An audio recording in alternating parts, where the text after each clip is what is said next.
normales de manera escalonada en la ciudad autónoma de Buenos Aires. Bueno, es verdad que hay una confusión, una incertidumbre, una confusión también en torno, y una preocupación y un miedo en torno al cumplimiento de protocolos y si realmente están en condiciones las escuelas de recibir a miles y miles de niños en la ciudad autónoma de Buenos Aires. Para hablar sobre este tema, sobre este miedo y la incertidumbre del regreso a las aulas, vamos a estar hablando con Diego Quindimil, él es psicólogo que ya está en comunicación con nosotros. ¿Qué tal, Diego? Buen día, Facundo Quiroga te saluda, ¿cómo estás?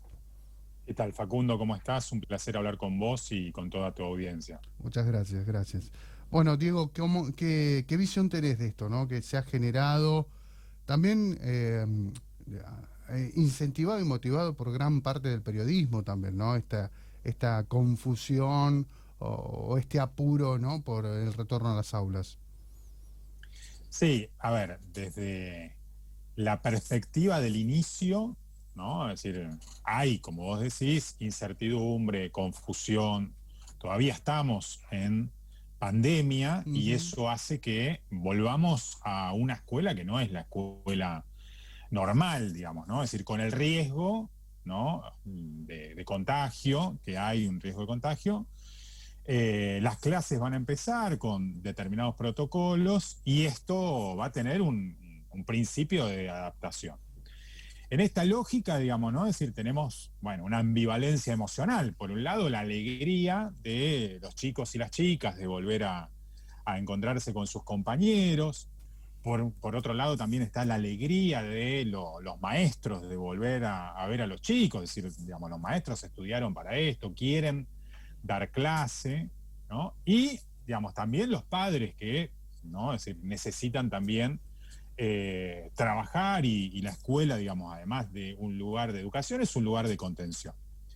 Eso, digamos, es lo positivo. Lo negativo es lo que te decía antes, ¿no? Es decir, bueno, cierta incertidumbre, en algunos casos podría haber hasta angustia y temor de contagio, porque estos chicos a la vez están en casas donde puede haber personas de riesgo, y entonces Claro. esto, digamos, ¿no? Es decir, es, bueno, como esto que te decía, una ambivalencia en donde hay una de cal, ¿no? Y una de arena. Ujú.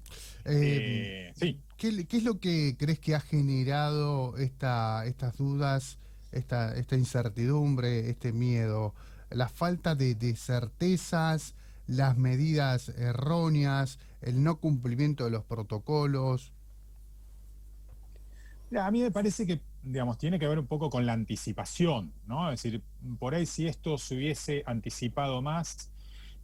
Yo trabajo también en organizaciones empresarias, digamos, ¿no? Es decir, que son esenciales y que nosotros, digamos, estuvimos trabajando todo el año pasado en relación a los protocolos, a qué hacer en caso de que haya contagio, cómo trabajar la perspectiva psicológica de, digamos, alguien que se contagia o de un grupo que se contagia, digamos, ¿no? Entonces, me parece que no hubo demasiado tiempo para prever esta situación y sí creo que hubo un apuro por arrancar, digamos, ¿no? Es decir, no sé, como vos decías, ¿no? Si tiene que ver con los medios, tiene que ver con una cuestión política, obviamente no me quiero meter en eso, pero, ¿no? Es decir, no nos tenemos que olvidar que estamos en el medio de una pandemia y que el riesgo de contagio está. Y sobre todo en los chicos más chicos, porque, digamos, yo estuve leyendo el protocolo, Mm. va a ser muy difícil, digamos, poder evitar el contacto, el abrazo, la afectividad, digamos, ¿no? Es decir, probablemente al principio los protocolos se van a cumplir a rajatabla y después, como con todas las cosas, se van a ir flexibilizando y eso va a conllevar más riesgo. Algunos, digamos, especialistas lo que dicen es, esto que decía, bueno, pero ¿para qué apurarnos? ¿Por qué no vacunamos a todos los docentes y a partir de ahí arrancamos, ¿no? Claro, Pero claro. bueno, son miradas diferentes frente a una realidad, ¿no? Es Ujú. decir, donde sabemos que la escuela es más que la clase, Exacto. ¿no? Bueno, ustedes lo entienden muy bien eso, hablaron de vinculación, de no perder el vínculo, de la sociabilización. Ahora, Diego, el hecho de que los pibes arranquen con mucha ilusión, que se vuelvan a ver, que tengan ganas de reencontrarse, que empiecen a vivenciar momentos que no los tenían, y que ya los habían tenido antes, que saben de qué se trata, el hecho de volver a encerrarlos de vuelta por un pico que se pueda llegar a generar, ¿no es contraproducente desde el punto de vista psicológico esto para los pibes, no? Sí, yo me quedé pensando en esto, Facu, decías, ¿no? Porque viste que dicen que si una burbuja, un chico, digamos, tiene COVID, pero bueno, esa burbuja va a tener que volver a sus casas 10 días, ¿sí? Mm, Entiendo que, digamos, va a tener que estar en cuarentena y yo creo que la educación hoy, hasta que no esté la vacuna, va a tener que ver con este efecto acordeón, digamos, ¿no? Donde haya momentos de apertura y momentos de cierre, ¿no?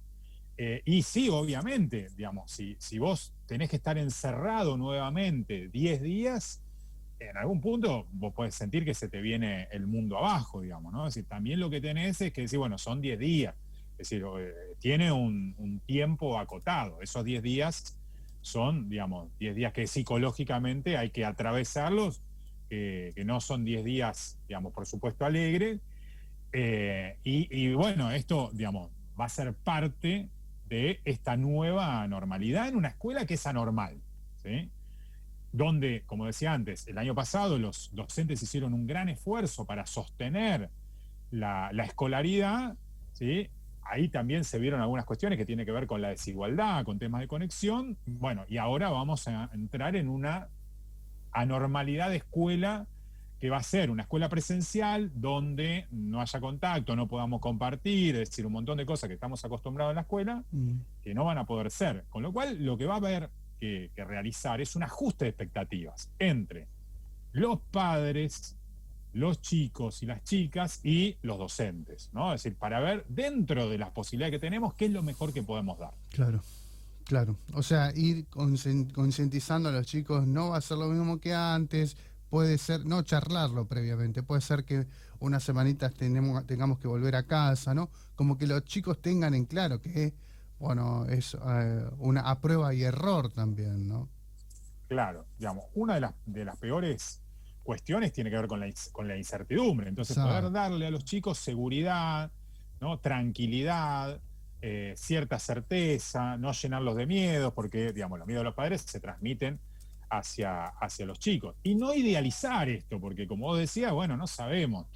Y probablemente mañana viene la segunda ola y tenemos que volver a cerrar todo. Entonces, ¿no? Es como decía Mostaza Merlo, esto es paso a paso, ¿no? Y en este sentido, ¿no? Ir acompañando a los chicos y construir entre todos una comunidad educativa que tire para el mismo lado. Es decir, lo peor que nos podría pasar es que haya un choque, digamos, de realidades, docentes versus maestros, ¿no? Es decir, que se arme la grieta en, digamos, padres y docentes, ¿no? Es decir, tenemos que construir una comunidad educativa en donde son importantes los padres, los docentes, los directivos, los políticos, y también, digamos, poner en el centro a los niños y las niñas que son los que más necesitan la educación, por supuesto, ¿no? Claro, claro, claro, claro.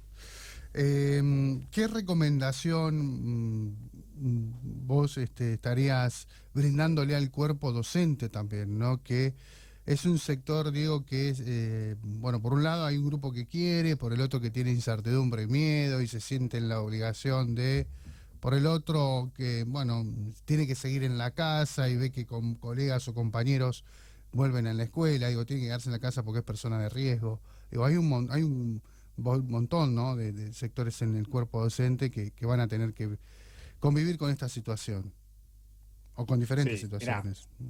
Facundo, como te decía antes, yo estuve trabajando todo el año pasado con empresas que sus trabajadores eran esenciales, ¿no? Y lo que hicimos en ese momento en las empresas fue trabajar, digamos, con los líderes de la organización e ir bajando, digamos, en distintos niveles. Entonces, yo iría por este lado, ¿no? Es decir, primero trabajaría fuertemente con la dirección, después, digamos, ¿no? Es decir, con los coordinadores y llegaría a los docentes. Y en los docentes, como vos decías, ¿no? Es decir, bueno, hay que contener a aquellos docentes que les encantaría estar en la clase, pero por una cuestión, digamos, de salud y de riesgo no pueden estar. Después trabajaría con, digamos, las circunstancias temidas de los docentes que estén ahí en las clases presenciales y conjuntamente elaboraría algunas estrategias de afrontamiento de estas escenas temidas que pueden aparecer, ¿no? Es decir, que son escenas nuevas, porque los docentes están acostumbrados a dar clase en la normalidad, no están acostumbrados a dar clase en la crisis. Mirá, la adaptación va a ser muy complicada. Te quiero hacer una confesión, que en mi juventud fui maestro jardinero, ¿no? Y para el maestro jardinero la adaptación es el peor momento, porque los chicos lloran, se desprenden de los padres. Bueno, ahora va a ser mucho peor. Y la dificultad para el docente es la imposibilidad de la contención frente a eso, que es una gran herramienta docente. Claro, bueno, sí. Claro, a ver, sí. Insisto, ¿no? Es decir, no es la escuela ideal, es la escuela que tenemos en medio de una situación de pérdida, porque lo que todavía me parece que no somos conscientes es que seguimos en una situación de pandemia, de crisis, de pérdida, que no solamente impacta la salud física, sino que también impacta la salud mental. Hoy estaba leyendo un diario de España y decía que, digamos, la pandemia dejó de ser tapa, digamos, ¿no? Es decir, entonces me parece que también algo de esto nosotros estamos queriendo tapar, pero lo que tenemos que tratar de hacer es achicar la pérdida, pero perdemos, vamos a perder todos, digamos, ¿no? Ya perdimos todo el año pasado, perdimos todos, digo, y este año también va a ser un año de pérdida en algún punto. Claro, claro. Digo, entonces, para ir subrayando algunos conceptos, digo, no están mandadas las condiciones en la Ciudad Autónoma de Buenos Aires y en el país, ¿no? Pero bueno, hablando puntualmente de Ciudad Autónoma de Buenos Aires, para comenzar hoy las clases, ¿no? Sí, a ver, el riesgo cero no va a estar, digamos, ¿no? Y entonces ahí, con el correr de los días, también vamos a ir aprendiendo de cuáles son las nuevas circunstancias. Esto es, me parece también un ensayo, ¿no? Es decir, en distintos lugares del mundo se dio de diferentes circunstancias, algunos siguieron a como dé lugar y otros, como te decía antes, tuvieron que abrir, cerrar, ¿no?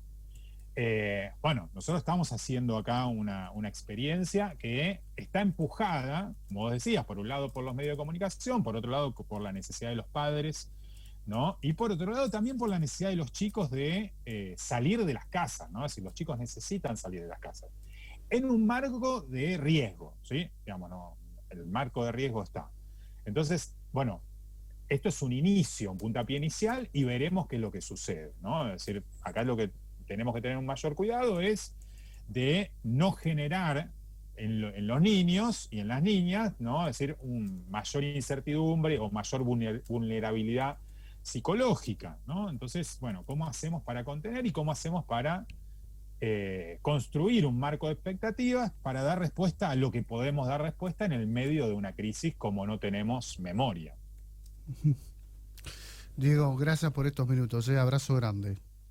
Facundo, muchísimas gracias, un abrazo a vos y a toda tu audiencia. Muchas gracias. Cuando guste. Nos vemos. Nos vemos. Diego Quindivil, psicólogo, bueno, aportando la visión profesional en lo que es esta apertura de